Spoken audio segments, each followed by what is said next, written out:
Hey guys, I'm Weather from the Summer School Discord, and I'm here to follow a mentoring game of Vayne versus Twitch. So as always, whenever I start the game, I like to talk first about win conditions. It helps you know what you need to do on the map, where you need to rotate to, and how to play to your strengths. Um, an example is a lot of times people say we should just group as five. We haven't team fought yet. When if gold is even, that's actually look in a 5v5 looking straight up for a coin flip if your comps are even. It could also mean you're going to lose based off of comps in most situations. Sometimes it's best to be looking for these side lane pushes, and it's important to be thinking about these conditions at the very start of the game. How you're going to play as a team and what you need to be doing individually, build-wise, rotation-wise, to set up your leads. Okay, so this game, your bottom lane is a scaling bottom lane, and theirs is also a scaling bottom lane. I would say neither of these lanes really have priority over the other. Twitch has pretty strong extended trades, and Vayne has better poke. I know that sounds weird, but she does. Um, Tarek has good engage and peel and heal, and so does Braum because of Relic Shield and his slow and stun. So they both are very good disengage, engage supports, and the AD carry matchup's pretty much the same. So in lane, that should be a pretty easy matchup. Um, or not necessarily easy, but it's not a bad one. So your mid lane matchup is a little bit weird, and what you would be thinking about is just Rumble's wave clear potentially. If the Rumble falls a little bit behind, that's pretty much all of your team's like safe wave clear. His flame spitter, that's it. So if they get to the point where they're able to siege on you guys, that really relies on basically the Rumble's ultimate to get you guys out of the siege, and then you don't have it for a team fight. So your team doesn't have very good like counter siege basically. If you're being sieged into, you're in a pretty bad spot if the Rumble's behind and not able to clear that. So in a standard game, this means that static shiv is a huge priority for you. Um, your Lee Sin is my bias is typically against Lee Sin. I think he's a really fun champion to play as and against because there's tons of outplay potential in both directions. But the typical Lee Sins that I see don't end up doing as much early as they need to. Lee Sin is a very early game focused, early game gank reliant jungler. So he should be trying to set something up pretty early. And the Riven matchup is she has really great split and also pretty reasonable team fight, but she has to enter at the right time and get on the right targets. Okay, well that's what your comp kind of is. It has lackluster wave clear, pretty okay, no not pretty okay, pretty good split push, and an okay amount of team fight. Your early game is probably your strongest, and then you're going to have a little bit of trouble with lackluster CC compared to their team. Their team has a shitload of lockdown, and their team fight, because of this lockdown, is probably a lot better than yours. Just because they have the Brahms ult, they have the Brahms stun, they have the Lissandra stun, they have the Lissandra ult, they have the Warwick ult, they have the Warwick fear, they have the Gnar stun, they have the Gnar ult. Like, I'm just listing them off. And you guys have like three essentially. And almost all of yours is like situational. While they can pretty much layer their stuff, Lissandra's R is a point and click. So anyways, your team fight's a lot harder to realize than theirs. Their team fight is a lot stronger than yours. So what this means is you need to make sure you come out of lane with an advantage and then start playing into your rotations. Since you don't have a very strong team fight and very strong wave clear, you're going to be looking to try and rotate into something that you can guarantee another objective out of. So if bot lane, if you get far ahead, you're not going to want to go mid because the Lissandra has pretty good wave clear, pretty good engage as well. She could just ult you if their bottom lane rotated up. You're going to actually want to swap top lane to top lane. That way you'll be able to siege into the Gnar, who has a very telegraphed type of engage, and even though he's ranged, you're going to be able to get damage on his turret. He's not going to be able to contest you while you're out here. You're going to be able to run him down. And even if you set up the right dive, potentially, because the Tarek ultimate and a Lee Sin, that could very easily be another kill and another turret, very easily to extend your lead.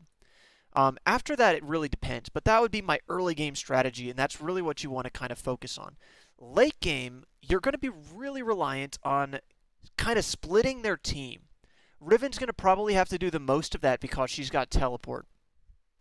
But as Vayne, you do have a lot of potential to split and duel people as well. Your biggest issue is going to be to make sure that the Twitch doesn't snipe, stealth up and snipe you, or someone else coming up with all this fucking engage and then just dying to all their CC. Also, QSS is a super must this game. So those static shiv is a must for wave clear and probably also for pushing, and QSS is a must for all of that freaking CC. What order you build that in, you need to have both of those by 4 items.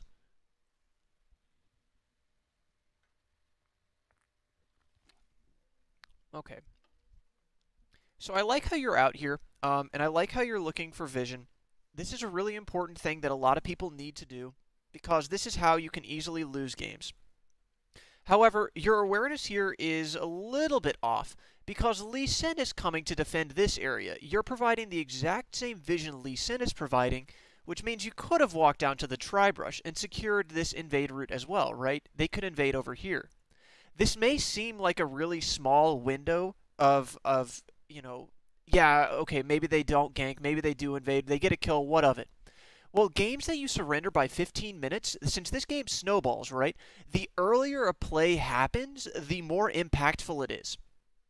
And literally this first minute of the game is basically, if you lose in this first minute of the game, this is probably 1/10 of the games that you surrender at 15 minutes. I don't know how many of those you do or how many of those your team tries to surrender, but simple control of these invade routes could win you or prevent you from losing 1/10 of those 15-minute surrenders. So you need to really make sure you're aware of this. It's a really easy thing to improve on too. Really easy. And your Tarek's not here to help you, so you don't want to be too far up. I might have just warded this and backed off. See, Lee Sin's even coming over here to try and get his own vision. He could have just walked into that invade.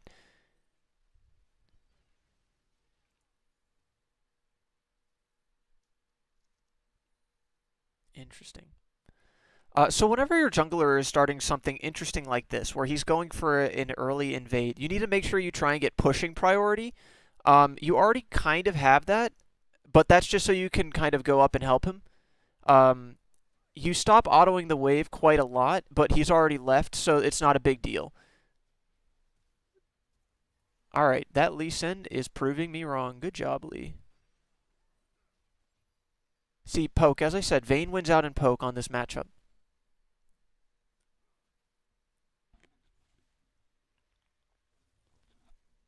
Alright, so I'm going to kind of review this one more time because you lost a very important window here.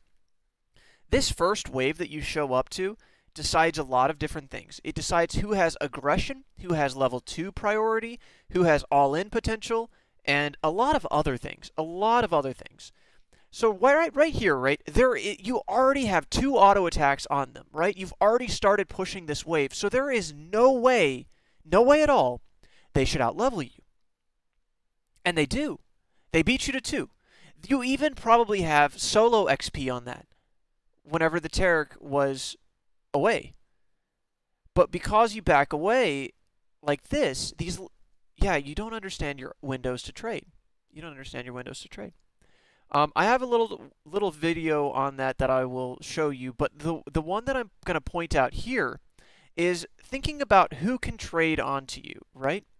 So if you decide to go into this, you know that the Braum, if there's a minion there, right? There are these 2 minions. If you're standing behind those minions, Braum has no potential to trade on you. So there's no reason he should have been able to force you off the wave here. You should have been able to go for this last hit. And after you got that last hit, you would have been able to trade onto the Twitch 1 extra auto.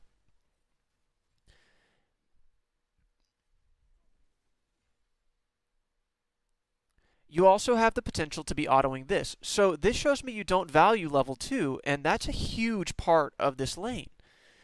You also drew aggro whenever the minion aggro, which made their minion stop attacking, or rather, yeah, basically you made it so that way your wave was going to push into you. But you did significant amount of damage. And imagine if you got level 2 here, you could have flashed condemned before they had shield, and you would have been able to get out some summoners, maybe even get a kill.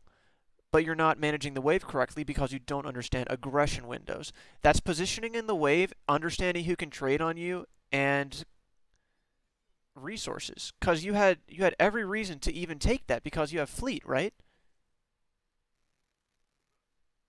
I'm pretty sure every Vayne takes fleet. I'm not seeing it though. Maybe you don't. But yeah, you totally give up wave priority. Even here, you're not setting up this CS.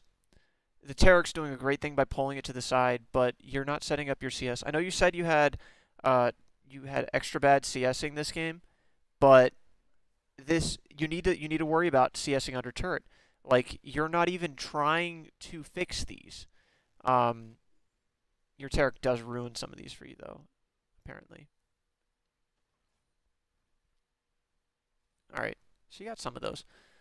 But you see, that shows you like it's not the best idea, especially for your play style. Since you missed these CS under turrets, you don't want to give up this push. Something if you're like trying to push so you don't get ganked, right? A standard jungle clear ends the jungle up in top lane around or they finish their clear around 2.5 to 3 minutes, depending upon who they are. They're looking to gank mid or top 3 minutes to 3.5 minutes. See where their jungler is, right? And this is just based off of assumptions, but it's a very, very common things for junglers to do. Very, very common. So because of this, you know you can be playing aggressive, right? Just based off of this assumption. And you let it bounce for basically no reason. You give up all of that wave pressure for no reason because they couldn't trade onto you, that both of them couldn't. The Braum definitely didn't have his stun. And that's a little window where you individually could be creating a lead.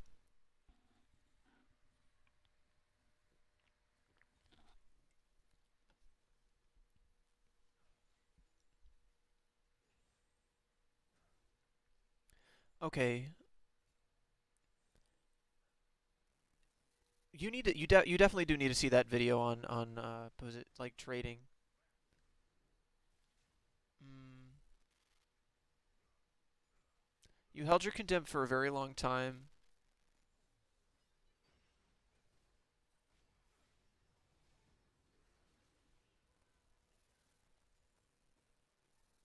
This is the right move here to be getting this wave because there's no way you're going to get that other kill. And it like pushing this in is what you need to do right now to get a recall timer. This should be a pretty good recall timer for you.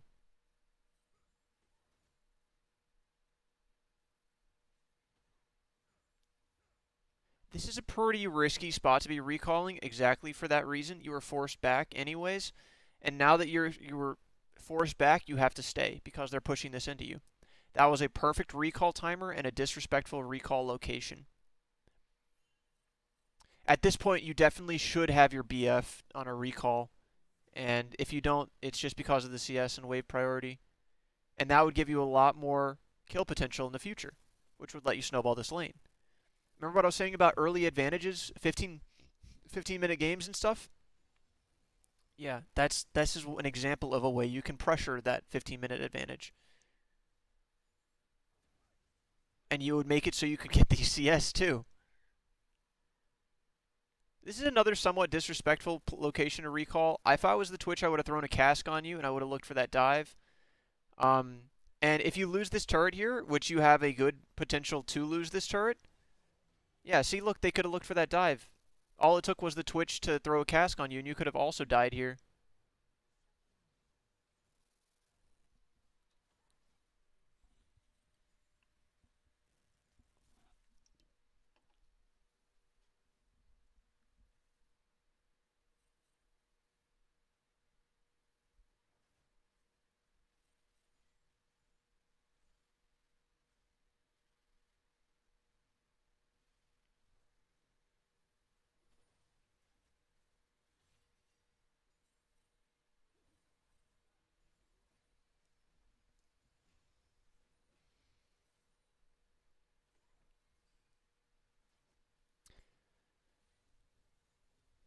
So just an example of something else kind of. Lee Sin's doing his job perfectly so far this game. He's getting every lane a lead. Every lane has a lead because of this Lee. But Lee doesn't scale. So he has put everything in, into his lanes that he possibly could, and now it's basically falling into you guys. At about 15 minutes and beyond, it's you guys. This is respectful. I like this. Whenever Twitch goes invisible and the Braum has flash still, he could flash auto you, and then that would guarantee a stun.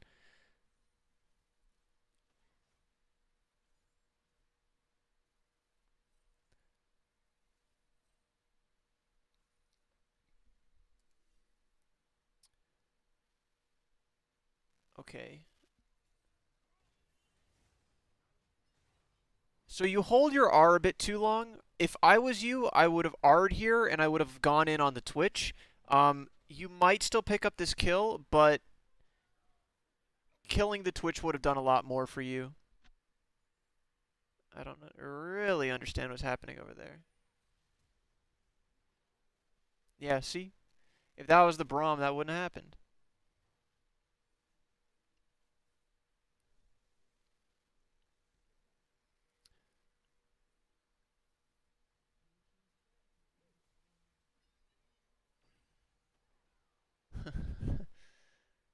That's fine. It's good to take this turret. You see the Lissandra coming in. You go out. Yeah, you don't want to stay for that. I would honestly be going to shop here. You're not getting anything. Twitch is going to be back in just a second. And this is your window to use this gold that you've been given again. This gold lead. Um, and it also saves you the risk of being down here whenever there's going to be 4 people. Why 4? Well, for starters, Lissandra was down here. Twitch can be invisible. And if you're tracking the enemy jungler at all, whenever these icons appear, right? Sorry, I'm drinking a soda. That's why I'm a little bit burpy. But this icon on the minimap, it's this gray marker, right? Whenever this goes yellow, it means the enemy jungler is going to start playing to this side of the map. Normally, that's because they want to secure their buffs, right? It's a very standard thing. And although he's over here right now, and he's going for this, this is a cheeky play, but a good play. Normally, people would be going for their buffs, which means there could be 4 people down here. If you didn't have any money, then that's a slightly different thing.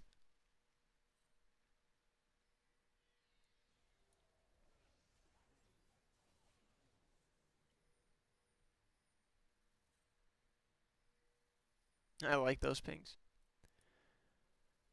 Um, so this isn't a very good siege. You're not going to be able to siege into this. Looking up for this is okay. You're not going to get anything really afterwards, but you did already get the Herald, so you're very slow to look up into this.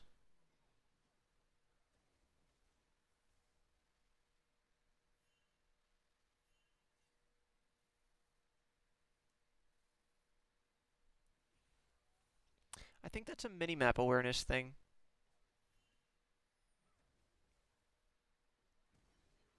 And this is definitely a disrespectful positioning thing. You see the Twitch over here, right? And you go and you look into the Twitch, but look at what happens in this window. Do you see how your team splits? You're tunneling. You're tunneling because this is where you can get collapsed on. There are 2 of you, and there's an invisible Twitch, and there's a Braum and a Lissandra. All of this can go in on you. And then, not to mention, the Gnar shows up, but you end up blowing your flash for that, and you still die.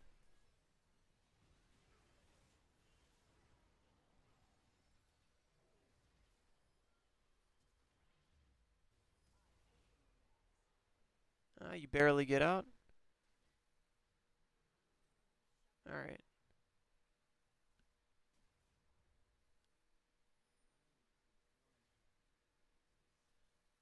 Alright. A lot of disrespect in this game.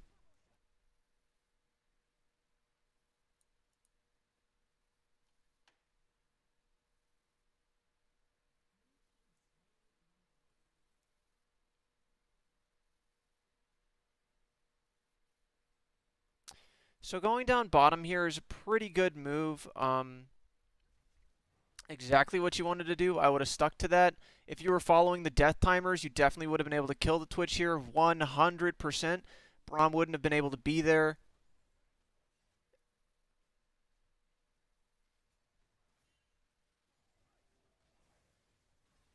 And because your team looked for it late, you guys end up dying again. So you have very poor tracking of the enemy team, both jungle for your aggression and also death timers, and for rotations where you saw this team fight and you showed up really late, and then over here where you weren't watching the Gnar potentially being able to show up, or even just the simple collapse of the 3 people onto you. I would say that that's definitely your biggest weakness. After that, it would be knowing how to trade and positioning. I haven't seen a whole lot with your vision, admittedly. You swap to this and it's up. In lower ratings, I would always suggest taking Zombie Ward. Zombie Ward and keep your yellow trinkets. It's so impactful to have correct vision.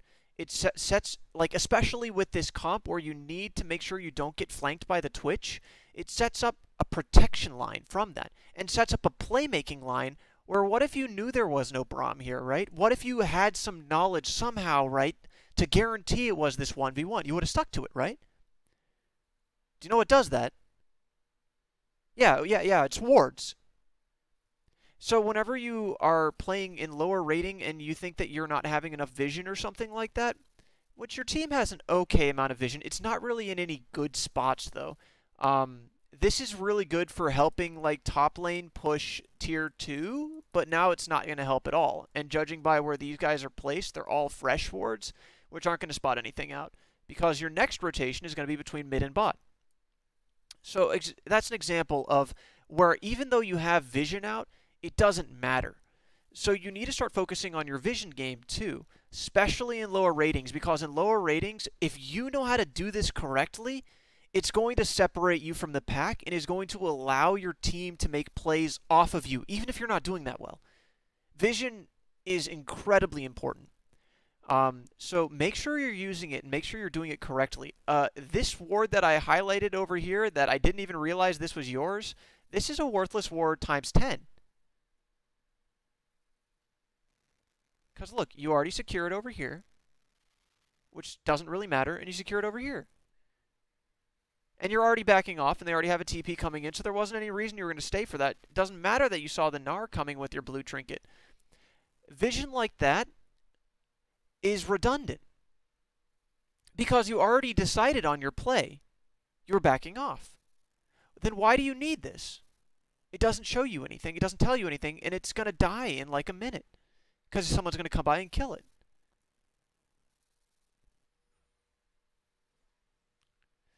You misuse vision, your positioning is poor, your map tracking is poor, and your wave management, trading, and stuff like that.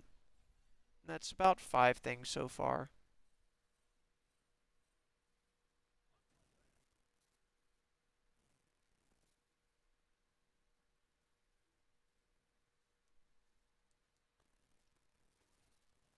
And again, you're playing into your counter siege, right? This is where I was telling you your problem would be. And also, this is drawing you guys into the team fight where they're stronger. So you guys are perfectly playing into their win conditions right now. Into their win conditions. Not yours, their win condition. Because they're getting chip damage.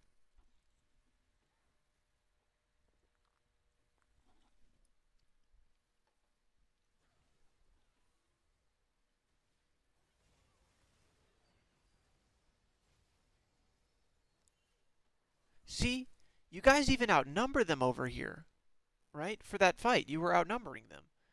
And you couldn't kill any of them. They used one ult. Just one. And they got out. Meanwhile, you have a play down here with the Lee Sin splitting, right? This could have been you, by the way. And if this happened with you, You then get this wave of minions, right? Solo XP, so you're getting ahead, and then you can get up to this turret. And then their team has to make a decision. Do they come and stop you, or do they try and engage this? And if they engage this, there's a chance your team wins. They coin flip over here, and you get an objective. But either way, it's a coin flip over here.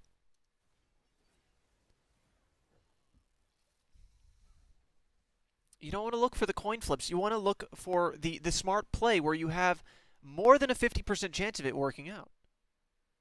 Team fights are 50-50 in most cases. And in fact, this time it's like 40% your favor and 60% theirs. And you guys are just looking for the siege. This is a huge problem in lower ratings too, knowing how to split push. And you know what the biggest problem is whenever you're split pushing, right? Two things. Your team fights without you, or you get collapsed on and you die. So, there's two ways you counter this, one for each. You type to your team, I'm going bottom, don't fight. And if they ignore you, then it's their problem and there's something bigger than this. And you ward. So you don't get collapsed on. You ward. This is your problem, right? You can fix this with just yourself. 2 wards is almost always enough to secure a split push. Almost always. And if you buy a pink ward, it doesn't matter if your trinket only has 1 ward, because you have to. If you have both of them up, you get a pink ward and you have 2 wards, you got this fucking super secure. ARAMing like this is stalling out the game. It is limiting the XP that you guys all get because you're all together. It's denying gold for all of you while the Twitch was down here taking waves. So this lead slowly is going to become less and less. And your team doesn't outscale. And again, another time you guys look for this team fight. Right? But that's not your win condition. See? Okay, well, Twitch misplayed that.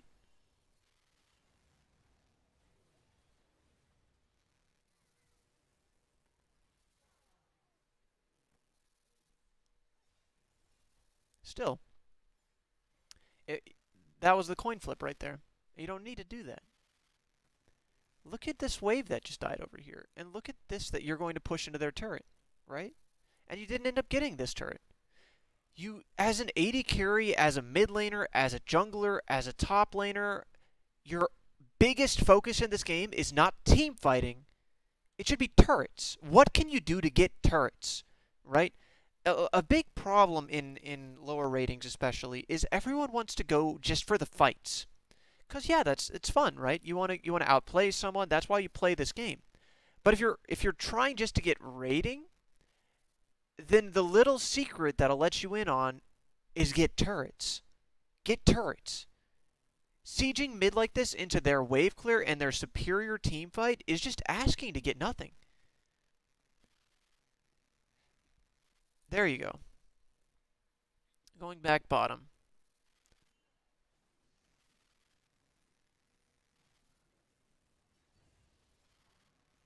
Some minor mechanical things there because you auto the dragon a couple times and you didn't condemn.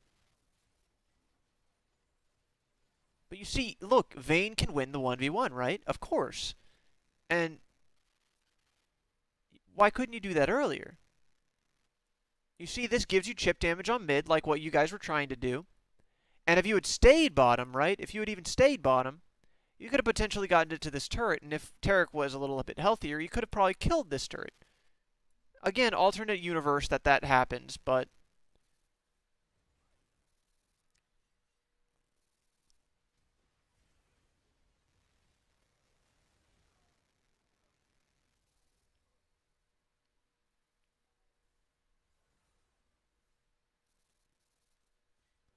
this is a much better play, what he's doing. Even if he dies here, this does a couple of things. It gets damage on the turret, and it denies you your pressure, right? Because you're still not getting this turret. You still don't have this turret. So by the Warwick coming down here, 3 people come to stop him, right? So now you guys can't siege. It's 2v2 over here. One of the best ways you respond to pressure is by creating pressure, and that Warwick did a great thing.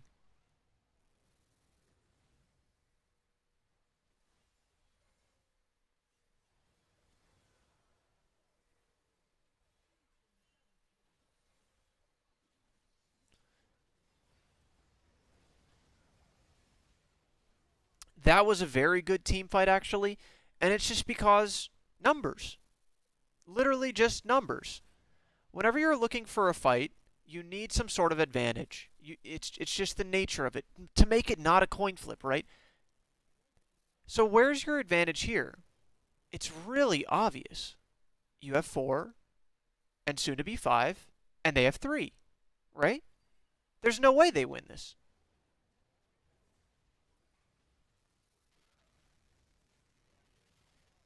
You have really unnecessary positioning things here. You put yourself really far out of that fight. I thought you flashed, but it wasn't your flash. Never mind. I heard someone else's flash. But yeah, you do kite too far away here. That denies you some autos, so your positioning does need work. After this, I would Baron. You have a good window here to Baron. Your team is strong.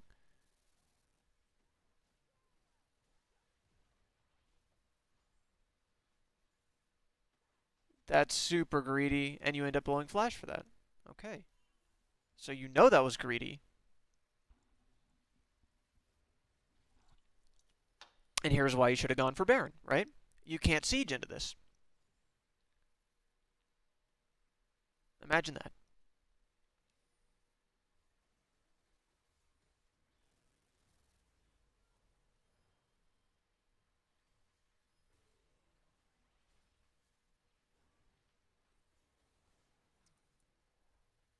You could have stayed for that, I think, but it was also his decision to stay for it, so I don't fully blame you. He took that by recalling disrespectfully.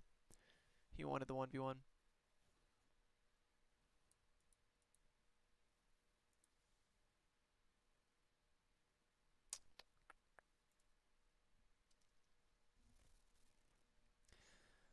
At this point, I don't really like how you're bottom, but then we see Warwick on Dragon, so this doesn't matter. Normally right here, since you have no vision on Baron and it's 25 minutes in, as AD carry, you cannot be this far up bottom lane.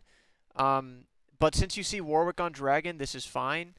However, you do stay on the wave, completely ignoring what's happening over here, when you should probably be trying to show up earlier. Now you have no vision set up for this because your team was forced out, which means it's not safe to go in on.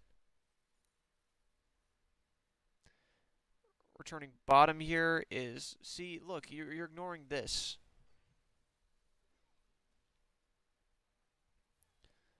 As long as your team doesn't engage it, it's fine. But your team's really looking to engage it. Ping them back. Ping them fall back. This is exactly what you want to do, but there's the fall back. But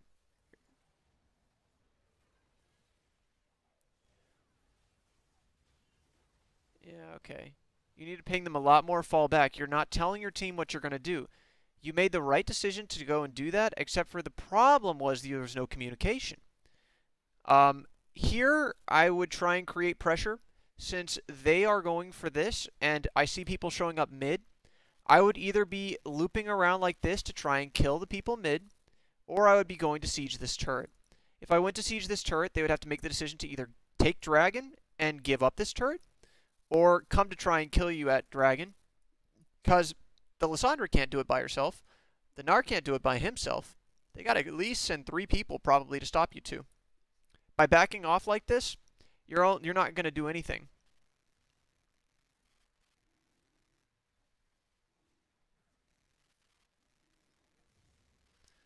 That was unnecessary. It was good to just give that up. I don't know exactly why the Tarek decided to try and steal that.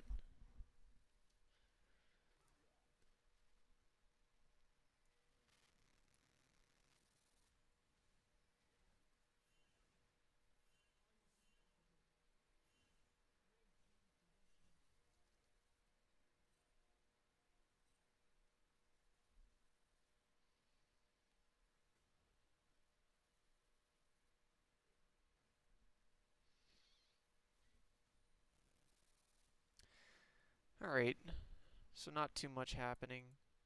You really do need Baron control though. Like, you have no focus on Baron and that's a problem. And your vision control, again, look at your vision control, right? What the fuck does this show you as a team? right? Any of this. At this point, nothing, because nothing's going to happen over here. It's going to happen over here. All your vision is super late and unnecessary.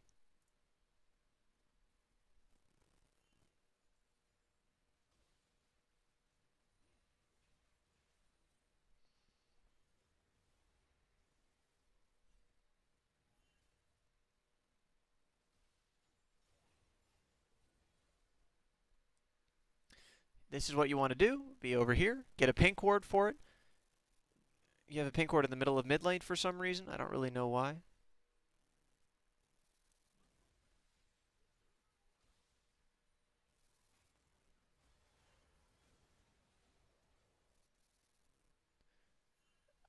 I would have gone hard on the Braum there. You hold your ult way too much, I think, because you lose your opportunities to get these 1v1s that Vayne looks for. And now you're getting chased down over here.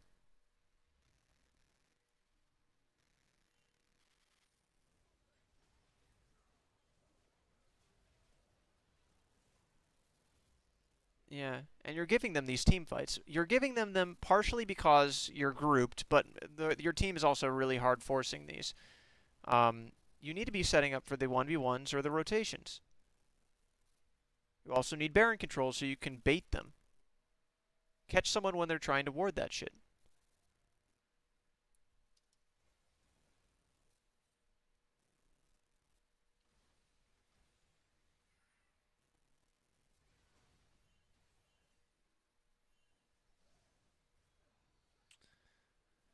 Um, hmm.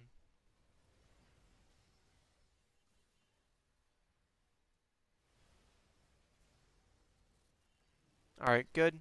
Numbers advantage again, right? That's all it was. Okay.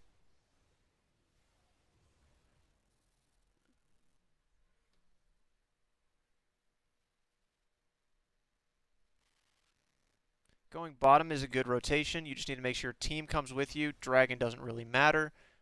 But since you were able to bait it. Alright.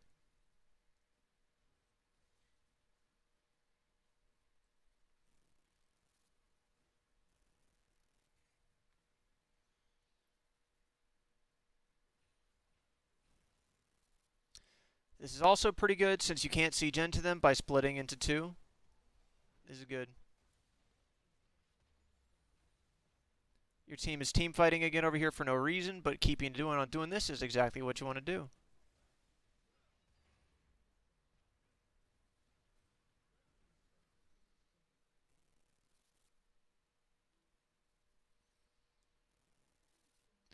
This is a bit greedy to stay for. You're probably going to die for this. Oh, he went in too early. I thought he was going to wait for the list. Okay. But you didn't get it. Okay, so you didn't get it. You did get a kill for it because the Gnar went in too early. Um, all right. I think this is good enough to like start with, because how you lose out from here, it looks like you guys just get a Baron play in a team fight and win it, which is kind of their win condition. And I've already talked enough about how you guys are letting them have these team fights. Um, so what your main thing is definitely you don't track people. This is playing a lot into how you play aggressively or rather passively as Vayne. Honestly, I don't think Vayne is a very good champion for you. You play Vayne like she is an immobile team fighting champion. You don't play her like she is the duelist that she was meant to be. You never split with her, and you're always looking for these team fights, which isn't bad. As an AD carry, that's a great thing to do. But to actualize that, there are better picks. I know you also said you played Tristana, and I think Tristana is a better pick for looking for those team fights. Um, she has a lot faster sidewave shove, so she can just get back to the team fight. Really simple stuff, right? And her team fight is able to be played much safer. She has more forgiving style with having two disengages, and she's got more range. A lot more tools to work with for that. Um, so I think that Tristana would be a little bit better pick than Vayne, mostly because your aggression windows you're not taking, and you don't. It feels like you don't know how to play her in those instances where she shines, like the Twitch pick over here, or even the Braum chase over here, or the team fight that you decided not to show up on the Herald over here. Like, all of these little windows, it seems like you're not really looking for those fights. You're only looking for the 5-on-5. Okay, so the next thing, you're trading. I'll send you something on this, and definitely watch it and give it a little bit of attention, because it seems like you don't know how to trade effectively in lane. You have a lot of respect for the enemy, and you don't need to. Vayne isn't actually that weak right now, especially not with the fleet footwork meta and the supports you both had. Um, you shouldn't get outclassed in a lane to the point where they shove you in super hard and you miss like half of this wave under turret. The next thing is your level 2. You completely ignore this wave for part of the time. A lot of this had to do with your trading, but you give up level 2, and that means that you're not looking again for these aggressive plays. You're just kind of waiting to scale in a team comp that you get outscaled in. Twitch definitely does outscale Vayne. He does, but only for team fights. Vayne will always be able to outduel him if she gets the jump on him. Always. But in a team fight, like what you guys are looking for, you're just going to get outscaled. Next is your vision. You have absolutely no useful wards that I've noticed to track people. Part of this, I believe, is because you simply don't track people, but that's not an excuse. You have to. You have to. It lets you make smarter plays, and more importantly, it lets your team as a whole make smarter plays. So if you knew where their entire team was, right, would the Riven try and engage on all 5 of them? Well, there's a chance, but there's also a chance that if she knew 5 were still there, she might have backed off. A chance, of course. But all this game is your 5-on-5 coin flip. That's all you're looking for. So if you're looking to take these chances, put at least the odds in your favor. Your next thing is definitely your Baron control. Your Baron control is lackluster. This stays up for probably 10 minutes of the game, and that should not happen. This is your closeout tool whenever you guys have a lead, and you had a small lead. You started throwing in the middle of early game, but you did have like a 1k lead. You get a pink ward, and you bait this. You, as an AD carry, should probably buy about 3 pink wards a game. Keep that in mind, because it is your job to help with vision. It is your job. Again, I would take zombie wards and lower elo specifically to help with this. Next thing is definitely your rotations. You constantly just siege mid, and that's not healthy, both not for Vayne or for this team comp, which means you don't know how to manipulate waves because you never set up a slow push. You completely ignore bot lane past like 10 minutes. Once you take your turret, you go in ARAM mid. You're not going to be able to ever press a lead by sieging into wave clear mid. Never. Now, you didn't get a chance to rotate top because Riven just kind of like stomped on this Snar. But even more of a reason why you should be pressing a lead somewhere, right? And that wasn't mid. So what do? You maybe set up vision and you come flank the Twitch, right? There's a lot of options you can do, but you didn't think of any of these in this game. All you were doing was trying to team fight. That's not how you win with this at this game. Honestly, at this game. You don't just blindly look for team fights. Because even the team fights that you guys won, like the one over here that I said was a really good team fight, it was a 5v3. You didn't end up getting the objective afterwards. You did not get this turret. Every fight needs to be to defend something, or better, to take something. If you can't, then there's no reason for the fight.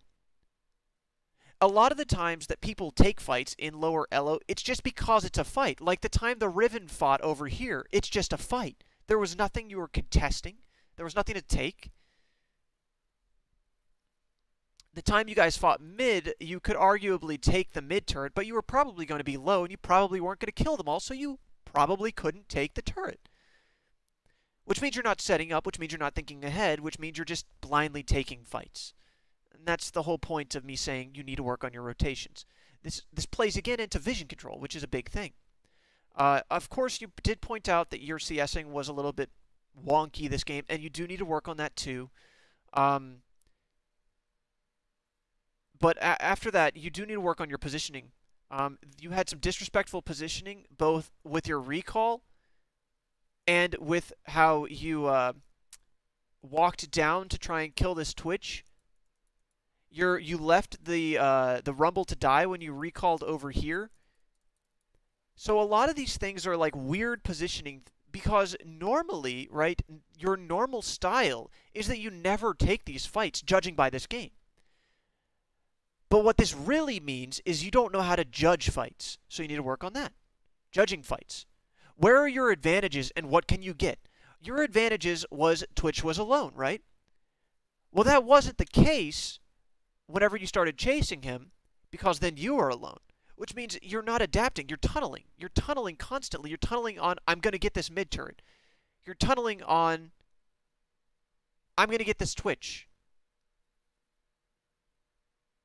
No, that's how you end up dying and not getting anything. Tunnel on buying a pink ward for this. For Baron. And use pings, communicate. Definitely use pings and communicate. Because that time that the Riven engaged over here, you should have been pinging her off way sooner, like whenever she was fucking back here. Alright, well that's the end of this review. I hope some of that was helpful, and I will send you that other link as well, of course.